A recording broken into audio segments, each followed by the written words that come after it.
नमस्कार दोस्तों, इस वक्त मैं खड़ा हूं 100 साल पुरानी रूट स्ट्रीट के अंदर। दोस्तों, मैं शिवोरी विधानसभा के अंदर हूं, जो तृणमूल कांग्रेस का गढ़ है बीरभूम में, जहां से अनुब्रत मंडल कहते हैं कि किसी भी पासे को पलट देते हैं। मेरे हाथ में इस वक्त तृणमूल कांग्रेस की पूरी लिस्ट है, ये आपके पास भी है, पर इस लिस्ट में गौर करने वाली बात 290 और विधानसभा नहीं है। इसमें गौर करने वाली बात यह है कि ममता बनर्जी, मुख्यमंत्री ममता बनर्जी ने अपनी सीट भवानीपुर की छोड़ दी और ममता बनर्जी ने भवानीपुर की सीट छोड़कर नंदीग्राम से चुनाव लड़ा। मेरे पीछे यहां पे मिठाई है, मेरे पीछे गुलाब जामुन है, मेरे पीछे रसगुल्ला है, और मैं एक ऐसी दुकान में हूं जहां पर मुरब्बा, जो कहते हैं कि अलग अलग फ्रूट से मिलकर बनता है। तो सवाल यह है कि इस वक्त चुनाव के अंदर ये मिष्टी, बंगाल मिष्टी दोई के लिए भी जाना जाता है, तो इतनी सारी मिठाइयां, मिष्टी, ये सब किसको मिलेगी? अब इस दुकान ने सब कुछ देखा। इसने सीपीएम देखा, इसने सबसे पहले कांग्रेस देखा, कांग्रेस से सीपीएम देखा, सीपीएम से तृणमूल देखा, और कल हो सकता है कि दुकान बीजेपी देखे।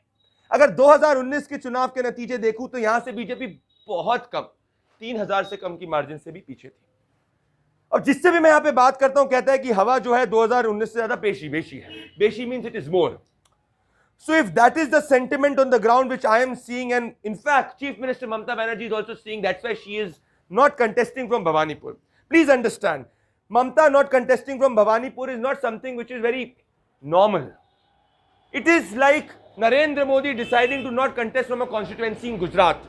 Remember, in 2014 when Narendra Modi was selected as the Prime Minister of India, and before that he was selected as the prime ministerial candidate of the BJP, he contested from 2 places.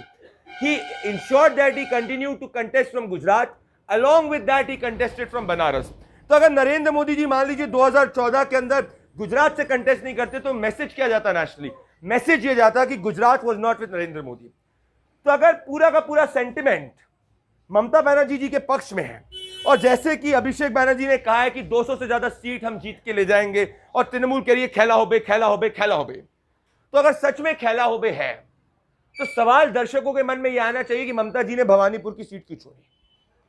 क्या ममता जी ने भवानीपुर की seat इसलिए छोड़ी क्योंकि भवानीपुर के अंदर बहुत सारी हिंदी भाषी पॉपुलेशन आती है और ममता बनर्जी जी ने हर जगह हिंदी भाषी में दीदी, हिंदी भाषी में दीदी, हिंदी भाषी में दीदी लगाए, पर सच में हिंदी भाषी दीदी के साथ नहीं है? शायद इसीलिए है।